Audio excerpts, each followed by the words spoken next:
마태복음 24장 36절부터 51절 말씀이 조금 깁니다만 저와 여러분이 한 절씩 교독으로 읽도록 하겠습니다. 그러나 그 날과 그때는 아무도 모르나니 하늘의 천사들도 아들도 모르고 오직 아버지만 아시느니라. 노아의 때와 같이 인자의 임함도 그러하리라. 홍수전에 노아가 방주에 들어가던 날까지 사람들이 먹고 마시고 장가들고 시집가고 있으면서 홍수가 나서 그들을 다 멸하기까지 깨닫지 못하였으니 인자의 임함도 이와 같으리라. 그때에 두 사람이 밭에 있음에 한 사람은 데려가고 한 사람은 버려둠을 당할 것이요 두 여자가 맷돌질을 하고 있음에 한 사람은 데려가고 한 사람은 버려둠을 당할 것이니라. 그러므로 깨어 있으라. 어느 날에 너희 주가 임할는지 너희가 알지 못함이니라. 너희도 아는 바니 만일 집 주인이 도둑이 어느 시각에 올 줄을 알았더라면 깨어 있어 그 집을 뚫지 못하게 하였으리라. 이러므로 너희도 준비하고 있으라. 생각하지 않은 때에 인자가 오리라. 충성되고 지혜 있는 종이 되어 주인에게 그 집 사람들을 맡아 때를 따라 양식을 나눠줄 자가 누구냐. 주인이 올 때에 그 종이 이렇게 하는 것을 보면 그 종이 복이 있으리로다. 내가 진실로 너희에게 이르노니 주인이 그의 모든 소유를 그에게 맡기리라. 만일 그 악한 종이 마음에 생각하기를 주인이 더디 오리라 하여 동료들을 때리며 술 친구들과 더불어 먹고 마시게 되면 생각하지 않은 날 알지 못하는 시각에 그 종의 주인이 이르러 엄히 때리고 외식하는 자가 받는 벌에 처하리니 거기서 슬피 울며 이를 갈리라. 아멘. 제가 어린 시절에 교회에 갔을 때 자주 교회에서 불렀던 어린이 찬양이 있습니다. 좀 여러분들도 아실지도 모릅니다. 이게 거의 60년대, 70년대부터 교회에서 많이 불려졌던 노래인데요. 혹시 아십니까? 예수님 맞을 준비됐나? 예수님 맞을 준비됐나? 이렇게 부르는 노래인데요. 잘 모르시는 분도 계신 것 같아요. 이 노래가 딱 들어봐도 신이 납니다. 딱 어린이 찬양이거든요. 아이들이 이렇게 박수 치면서 부르는 그런 찬양인데 여기 후렴에 이런 가사가 있습니다. 두 사람이 함께 맷돌 갈다가 두 사람이 함께 잠을 자다가 한 사람만 가고 한 사람만 남겠네. 예수님 맞을 준비 됐나? 이런 가사거든요. 제가 아주 어릴 때는 워낙 멜로디가 경쾌하니까 별 생각 없이 그냥 따라 불렀습니다. 근데 나이가 조금 드니까 이게 좀 가사가 너무 무섭더라고요. 여러분 생각해 보세요. 두 사람이 함께 일을 하고 있었는데 한 사람만 주님이 구원해 가시고 한 사람은 거기 버려두신대요. 또 잠을 자고 있는데 그것도 두 사람이 같이 잠을 자고 있는데 한 사람은 남겨놓으시고 한 사람만 데려가신대요. 여러분 이거 좀 무섭지 않으신가요? 여러분 혹시 나는 무조건 구원받는 쪽이다, 나는 분명히 데려가실 거다, 이런 어떤 확신 같은 게 혹시 있으신가요? 저는 되게 무서웠습니다. 제가 가는 사람인지 확실하지가 않았기 때문에 그렇습니다. 저는 매년 대림절을 맞이할 때마다 묘한 긴장감을 느낍니다. 우리는 흔히 대림절을 예수님의 아기 예수님이 오신 크리스마스를 기다리는 낭만적인 그런 절기라고 생각하거든요. 그런데 그것만이 전부가 아닙니다. 사실 초대교회 때부터 내려온 대림절의 진짜 정신은 이 긴장 속에 있습니다. 어떤 것이냐 하면 초림과 재림의 예수님을 함께 기다리는 절기라는 것입니다. 여러분 옆에 초에 불을 붙이는 걸 통해서 여러분들도 느끼셨겠지만 오늘은 교회력상으로 새해가 시작되는 날입니다. 대림절이 시작되는 첫 번째 주입니다. 이 대림이라고 하는 말은 오심을 기대한다, 기다린다, 그런 뜻이 있습니다. 근데 누구를 기다리는 거냐? 단순히 2000년 전에 이 땅에 오셨던 아기 예수님만 기다리는 것이 아니고 세상의 마지막 날에 심판의 주로 오실, 평강의 왕으로 오실 예수님을 함께 기다리는 그런 절기입니다. 그래서 전 세계 교회가 함께 봉독하게 되는 성서일과라고 하는 것이 있는데 이 성서일과에서는 오늘 대림절 첫 번째 주일 본문으로 마태복음 24장을 제시합니다. 아기 예수님의 탄생 이야기가 아니고 종말에 대한 예수님의 엄중한 경고를 읽게 하는 것입니다. 처음 오신 주님을 기뻐하되, 초림 예수님을 기뻐하되 다시 오실 주님, 재림하실 주님을 그 앞에 설 준비를 하라라는 그런 의미를 담고 있습니다. 자, 오늘 성서 일과가 정해준 본문은 사실은 저희가 읽은 말씀 중에 앞부분입니다. 36절부터 44절까지 방금 제가 불러드린 찬양 가사처럼 두 사람이 밭에 있음에 한 사람은 데려가고 한 사람은 버려둠을 당한다. 이 무시무시한 말씀이 바로 이 본문 속에 나오고 있습니다. 근데 여러분, 이 말씀을 읽다 보면 의문이 생겨납니다. 도대체 기준이 뭘까? 아까도 말씀드린 것처럼 똑같은 일을 하고 있었는데, 두 사람이 똑같이 일을 하고 있었는데 한 사람만, 두 사람이 밭에서 맷돌질을 또 같이 하고 있었는데 한 사람만 들어가시는데 도대체 그 기준이 무엇일까? 혹시 이것이 교회에서 흔히 말하는 예정론처럼 하나님께서 미리 정해놓으신 어떤 운명론 같은 건가? 이 사람은 원래부터 데려가기로 정해져 있고 이 사람은 원래부터 버려두기로 정해져 있는 것인가? 이런 생각이 듭니다. 44절 말씀까지만 읽어보면 그 기준이 명확하지 않은 것 같습니다. 그저 깨어 있으라 라고 하는 경고만 있을 뿐입니다. 근데 깨어 있는 게 무엇인지조차도 사실은 분명하지가 않습니다. 여러분, 깨어 있는다는 건 뭡니까? 예수님을 기다리기 위해서 우리가 깨어 있어야 된다는 게 뭔가요? 잠이 막 몰려와도, 우리 여러분들 가끔 설교 시간에 가끔 그러시는 것처럼, 지금은 안 그러시지만 막 잠이 막 이렇게 막 몰려와도 허벅지를 꼬집으면서 이렇게 눈을 이렇게 잡아 뜨면서 자지 않고 깨어 있으려고 애써야 된다, 그런 뜻일까요? 조금 당황스럽죠. 근데 사실 예수님께서는 바로 이 말씀 직후에 제가 말씀드린 그 뒤의 말씀 45절부터 51절까지 성서 일과 본문의 다음 본문 속에서 그 기준을 이미 말씀하셨습니다. 이곳에서 예수님께서 두 종의 비유라고 하는 한 비유를 드시는데, 이 비유를 통해서 예수님은 어떤 사람이 깨어있는 사람인지, 어떤 사람이 준비된 사람인지를 아주 구체적인 그림으로 보여주고 계십니다. 한번 살펴보겠습니다.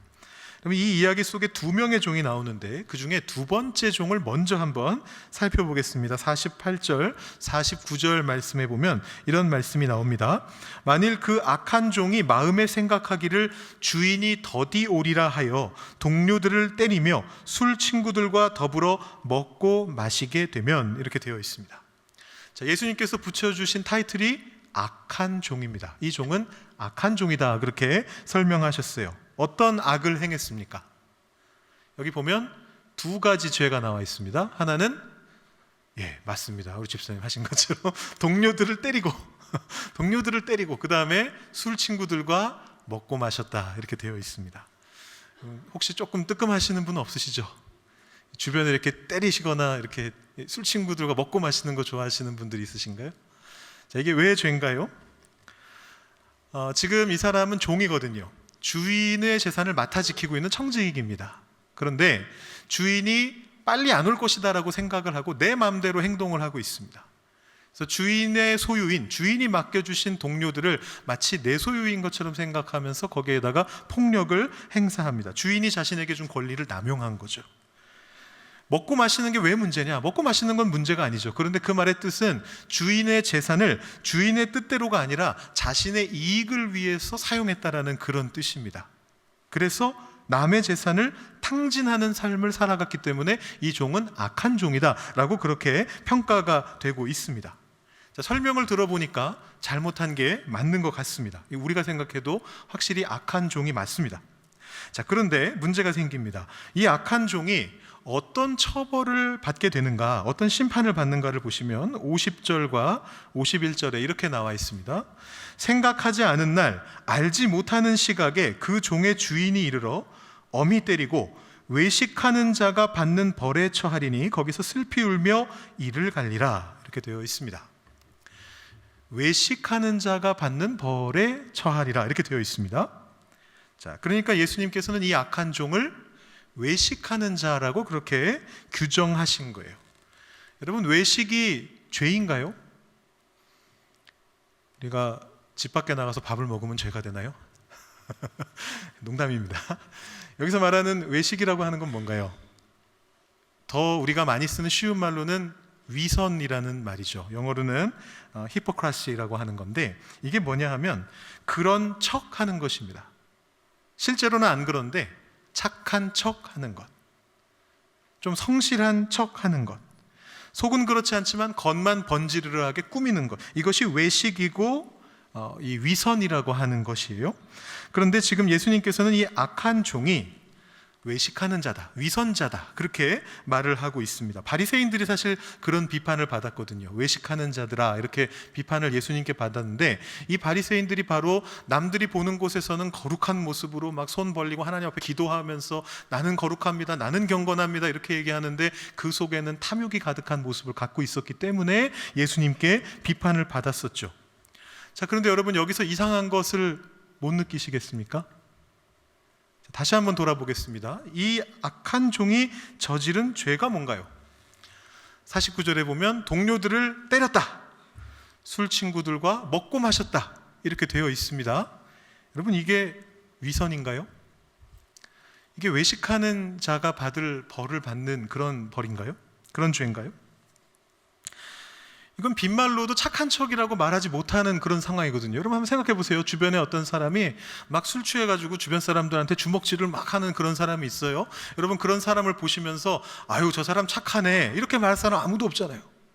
저 사람 착한 척하고 있네, 이런 말 할 사람이 아무도 없어요. 그러니까 지금 보시면 예수님의 카테고리가 좀 잘못된 것 같아요.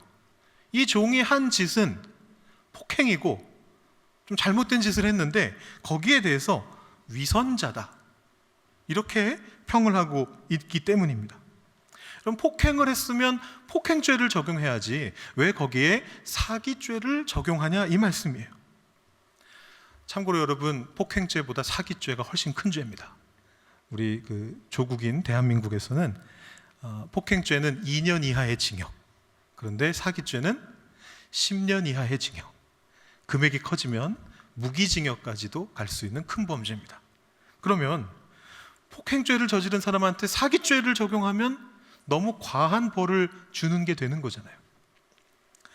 자, 예수님께서 잘못하신 거다라고 생각하지 않는다면, 예수님께서 잘못하신 게 아니라고 우리가 믿는다면, 여기에서 우리가 합리적으로 한 가지 추론을 해볼 수가 있습니다. 이 말씀 속에 적혀 있진 않지만, 대놓고 적혀 있진 않지만 우리가 당연하게도 합리적으로 이런 추론을 해볼 수가 있어요. 이 사람이 뭔가 착한 척을 했다, 그게 정확히 뭔지 적혀 있진 않지만 착한 척을 했습니다. 그게 뭘까요? 아마도 자신의 주인 앞에서 자신의 본 모습을 숨긴 거겠죠. 자신의 본 모습은 옆에 있는 사람들한테 악하게 하는 것인데, 그렇게 하지 않고 주인 앞에서만큼은 자신이 착한 모습을 보였을 거예요. 여러분, 주인이 이 집을 떠날 때를 한번 상상해 보세요. 주인이 이 종에게 어떻게 말했을까요? 내 집의 모든 권한을 너에게 맡기마, 내가 갔다 오는 동안 내 집을 잘 다스려 다오, 그렇게 부탁했을 거예요. 거기에 대해서 이 종이 여러분 뭐라고 대답했겠습니까? 설마 주인이 그렇게 얘기하는데 그 앞에다 대고 주인님 걱정하지 마십시오, 주인님 다녀오시는 동안 제가 동료들을 때리고 술 친구들과 먹고 마시며 주인님의 재산을 낭비하겠습니다, 이렇게 말했을 리는 없지 않습니까? 당연히 그 앞에서는 이렇게 얘기했을 거예요. 걱정하지 마십시오, 주인님 안 계셔도 제가 이 집을 주인님 계실 때처럼 완벽하게 잘 지키겠습니다, 제가 잘 대해주겠습니다, 잘 관리하겠습니다, 이렇게 얘기했을 겁니다. 그것이 위선이죠. 심지어 주인이 없는 동안에도 어쩌면 그는 주인 앞에서만큼은 계속해서 착한 척을 했을지 모릅니다. 예를 들어 편지가 오고 갈 수 있잖아요. 주인이 중간쯤에 한번 편지를 써보냈을 수 있어요. 집 잘 돌보고 있니? 이렇게 왔을 거예요. 그럼 거기에 대해서 뭐라고 대답했겠습니까? 사실은 제가 지금 잘 안 돌보고 있습니다, 이렇게 답변하진 않았을 거 아니에요. 잘 돌보고 있습니다, 걱정 마세요 하고 보냈을 거라고요. 잠시 여기서 현대적인 상상력을 동원해 본다면, 그 당시에는 정말 그런 건 없었지만 한번 저희가 상상을 해보자면 현대식으로 영상통화를 한번 생각해 보실 수 있을 것 같아요. 실제로 그 당시에 주인과 종이 영상통화를 하진 않았겠지만 한번 상상해 보는 겁니다. 주인이 멀리 떠나 있어요. 영상통화가 걸려왔습니다. 큰일 났네요. 지금 막 동료들 때리고 있었고 막 술 친구들하고 막 낭비하고 있었고, 그런데 갑자기 전화가 왔어요. 그것도 영상 전화예요. 거짓말을 할 수가 없네요. 어떻게 해야 되죠? 잽싸게 딱 여기만 딱 치우고 잘 되고 있는 것처럼 하고 옷 딱 이렇게 하고 주인님 잘 되고 있습니다, 이렇게 얘기할 거 아니에요. 우리 코비드-19 이후로 이 화상회의가 굉장히 활발해졌는데 그때 생겨난 유행 아닌 유행이 있습니다. 여러분 뭔지 아시나요? 화상회의 참여하는데 어차피 여기까지밖에 안 보이거든요. 그래서 상당히 많은 사람들이 자기 집에서 하니까 상당히 많은 사람들이 여기까지만 딱 정장을 차려입고 밑에는 팬티바람으로 속옷 입고 내복 입고 막 이렇게 하고 참여한단 말이에요. 여기까지만 보여줄 수 있으니까. 그러니까 지금 종이 한 게 그런 거죠. 주인 앞에서 잘 되고 있습니다, 주인님, 여기까지만 보시면 됩니다 라고 하고 자신은 실제로는 악한 행동을 했던 겁니다. 이것이 바로 위선이고 이것이 바로 외식인 것이죠. 성경이 말하고 있는 외식이라고 하는 것은 단순히 거짓말을 한두 번 하는 그런 차원의 것을 얘기하는 게 아니에요. 그냥 주인이 계신데 내가 그냥 실수로 잘못한 거에 대해서 내가 잘못한 거 아니에요, 한두 번 그렇게 거짓말한 거를 문제 삼는 것이 아닙니다. 이 단어의 원래 의미를 깊이 파고 들어보면 원래 무슨 뜻이냐 하면 관계의 단절을 의미하는 거예요. 주인과 종이 약속을 했는데, 언약적인 관계를 맺고 있는데 그 언약 관계를 스스로 깨트려버린 그런 상태를 말하는 것입니다. 주인 앞에서는 종인 척하지만 정작 삶의 현장에서는 내가 주인인 것처럼 행동하는 그 삶의 태도, 그것이 바로 성경이 가장 경계하고 있는 외식인 것입니다. 이 사람이 동료들을 때린 이유가 뭘까요? 단순히 성격이 포악해서 그런 게 아닙니다. 성질 못 이겨서 때린 거를 말하는 게 아니에요. 이 안에서 지금 이 사람은 아주 근본적인 착각을 하고 있어요. 주인이 나한테 임시로 맡겨준 그 동료들을, 주인이 맡겨준 믿는 사람들을 내 종이라고 생각한 거예요. 내 소유라고 생각한 거예요. 그러니까 주인의 소유권을 도둑질한 게 됩니다. 그것이 주인을 능멸하는 전적인 외식인 것이죠. 그러니까 이 사람이 외식하는 자의 벌을 받도록 판결된 것은 아주 정확한 판결이라고 볼 수가 있습니다. 그런데 여러분, 혹시, 정말로 혹시나 해서 드리는 말씀인데, 이 무서운 모습이 때로 우리들의 모습이 될 때가 있지 않던가요? 우리가 오늘 거룩한 옷을 입고, 집에서 입는 옷 중에 제일 깨끗한 옷을 입고 이 자리에 나와서 하나님 앞에 예배드리고 있습니다. 어떻게 보면 하나님 앞에 영상통화하는 시간이라고 볼 수가 있습니다. 찬양하면서 주님 오시옵소서 고백합니다. 주님, 제가 주님 뜻대로 살고 있습니다 기도하며 보고합니다. 근데 축도가 끝나고 예배당 문을 나서는 순간에 마치 스마트폰 딱 종료 버튼을 누른 것처럼 우리의 얼굴 표정이, 우리의 생각이 확 바뀌어버리지는 않습니까? 우리가 가게 되는, 내일 월요일부터 우리가 가게 되는 그 세상 속에서, 우리의 가정에서, 직장에서, 거기서 만나는 가족들, 동료들, 우리 이웃들을 어떻게 대하고 계십니까? 하나님께서 내게 맡겨주신 존귀한 사람으로 그렇게 대하고 계십니까? 아니면 내 기분에 따라 함부로 대해도 되는 사람으로, 내 이익을 위해서 이용할 수 있는 사람으로 그렇게 생각하고 계십니까? 영상통화 속의 모습이 진짜가 아닙니다. 이 자리에서 우리가 하나님 앞에 보여드리는 모습만이 진짜가 아닙니다. 일상의 현장에서 드러나는 모습, 아무도 보지 않을 때 내가 다른 사람을 어떻게 대하는가, 어떻게 생각하는가, 그것이 우리의 진짜 신앙인 것입니다. 그렇다면 이 외식하는 자, 악한 종과 정반대되는 사람은 누굴까요? 주님께서 오시는 날에 잘했다 칭찬받을 그 종은 누굴까요? 우리는 흔히 이렇게 생각하게 됩니다. 나쁜 종은 악한 종이었으니까 이 종은 선한 종이겠지, 착한 종이겠지, 이렇게 생각합니다. 근데 여러분, 오늘 말씀을 쭉 읽어보시면 그 어디에도 착한 종이라고 하는 말이 나오지 않습니다. 악한 종의 반대말은 45절에 나오는데요, 이렇게 나옵니다. 충성되고 지혜 있는 종이 되어 주인에게 그 집 사람들을 맡아 때를 따라 양식을 나눠줄 자가 누구냐. 예수님께서 붙여주신 타이틀은 착한 종이 아니고 충성되고 지혜로운 종입니다. 오해하지 마셔야 됩니다. 이 명칭이 대단히 중요합니다. 우리는 착한 종이 되어야 되는 게 아닙니다. 착한 일하는 사람이 되어야 되는 게 아닙니다. 우리의 성품이 착해지는 것이 중요한 게 아닙니다.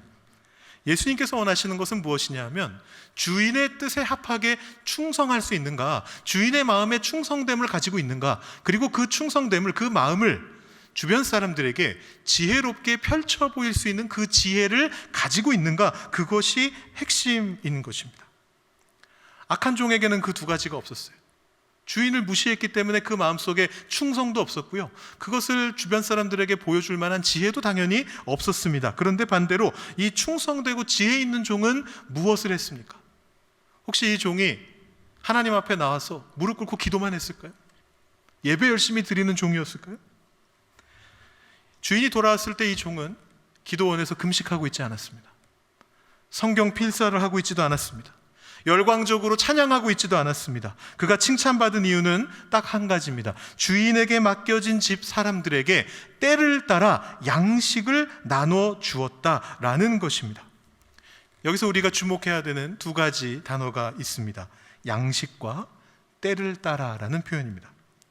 이 지혜로운 종은 정확하게 알고 있었습니다. 내 곁에 있는 사람들이 내 종이 아니다, 내 소유가 아니다라는 걸 알고 있었어요. 이 사람들은 주인이 맡기신 사람이다라는 걸 알고 있었습니다. 그래서 주인이 없는 동안에 내 마음대로가 아니고 주인의 심정이 되어서 그 사람들을 챙겼습니다. 그것이 깨어있음입니다. 그리고 그는 때를 알고 있었습니다. 여기서 말하는 때라고 하는 것은 단순히 시계가 가리키는 그 시각을 이야기하는 게 아니고, 헬라어로 이 카이로스라고 하는 시간은 뭔가 의미가 있는 시간을 말합니다. 기회의 시간입니다. 여러분, 배고픈 사람에게 가장 필요한 시간이 언제일까요? 지금 당장 배고파 있는 사람한테 내년에 맛있는 걸 준비해 드리겠습니다 해봤자 아무 소용이 없습니다. 지금 배에서 꼬르륵 소리가 나고 있는 그 순간이 그 사람에게는 가장 중요한 시간이고 바로 기회의 시간이에요. 그 때를 볼 줄 알아야 된다라는 것입니다. 이 악한 종은 술 친구들과 노느라 자기의 때에만 집중했습니다. 자신의 쾌락의 시간에만 집중했습니다. 그런데 지혜로운 종은 동료들이 배고파하는 그 때를 확인했습니다. 타인의 고통에 민감하게 반응했습니다. 그래서 때를 알아서 때를 따라 양식을 나누어 준 것이죠. 여러분, 이 대림절은 기다림의 절기인데요, 성경적인 기다림이라고 하는 것은 단순히 깨어서 눈만 뜨고 멍하니 하늘만 쳐다보는 것을 말하는 게 아닙니다. 내 이웃의 배고픈 시간을 알아채는 그 민감함, 그 고통의 시간에 함께 머물며 내가 가진 양식을 나누는 것, 그것이 주님을 기다리는 자의 깨어있음입니다. 다시 한번 설교 시작하면서 던졌던 그 질문으로 돌아가 보겠습니다. 누가 남습니까? 누가 데려감을 당합니까? 누가 구원받고 누가 버려집니까? 누가 깨어있는 자고 누가 준비된 자입니까? 오늘 말씀에 따르면 그 기준은 선명하게 드러나고 있습니다. 지금 주인의 마음을 품고 나눔의 자리로 나아가는 사람, 그 사람이 깨어있는 사람입니다. 그 사람이 구원받는 사람입니다. 이 대림절 첫 주에 우리가 읽는 본문은, 성서 일과에서 정해진 본문은 총 4개인데 제가 그 중에서 마태복음 말씀만 읽었는데요, 그 중에 로마서 13장 12절 말씀은 이렇게 이야기하고 있습니다. 밤이 깊고 낮이 가까웠으니 그러므로 우리가 어둠의 일을 벗고 빛의 갑옷을 입자. 여기서 빛의 갑옷을 입는다라고 하는 것은 단순히 주일날 교회에 올 때 새 옷을 꺼내 입는 것, 그런 걸 이야기하는 게 아닙니다. 영상 통화할 때 상체에만 걸치는 어떤 쇼윈도 의상을 얘기하는 것도 아닙니다. 이 대림절이라고 하는 것은 아예 옷을 갈아입는 그런 절기라고 볼 수가 있습니다. 내 욕심을 채우는 어둠의 옷을 벗고 이웃을 섬기는 나눔이라고 하는 빛의 갑옷으로 생활복을 아예 바꿔 입는 겁니다. 그래서 그 옷을 입은 채로 계속해서 생활하게 되면 주인이 언제 오시든지 신경 쓸 일이 없습니다.